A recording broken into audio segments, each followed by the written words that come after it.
আসসালামু আলাইকুম ওয়া রাহমাতুল্লাহি ওয়া বারাকাতুহু। সম্মানিত মুসলমান ভাই ও বোনেরা, আজকে আমরা পড়ব ২৭ নং তাজবিদ। মোদের অক্ষরে দম ফেলার নিয়ম। হরকতের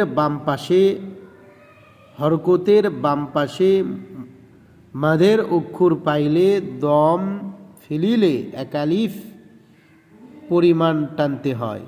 যেমন দেখেন, বিসমিল্লাহির রহমানির রহিম। লাম আলিফ জবর লা, হামজা জের ই, লা ই, লাম খারা জবর লা, হা জবর হা, লা ইলাহা, হামজা লাম জের ই, লাম আলিফ জবর লা, ইল্লা, হা পেশ ওয়া জবর ওয়া, হুয়া, ইল্লা হুয়া, লা ইলাহা ইল্লা হুয়া। এখানে যদি আমরা দম ফালাই অর্থাৎ থামি, তাহলে কি হবে? লা ইলাহা ইল্লাহু। র জবর র, ও আলিফ জবর র, ওয়া, র ওয়া, সা সিন জের সিয়া জবর ইয়া, সিয়া, র ওয়া সিয়া। অক্ষ করলে কি হবে?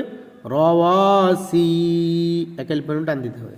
খয়া জবর খয়, র দুই জবর রন, খয়রন, হামজা মিম জবর আম, খয়রন আম, হা পেশ হুয়া জবর ওয়া, হুয়া, খয়রন আম হুয়া। অক্ফ করলে খয়রন আম হু।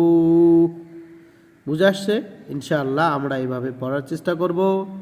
আল্লাহ তাআলা আমাদেরকে সঠিকভাবে পড়ার তৌফিক দান করুক।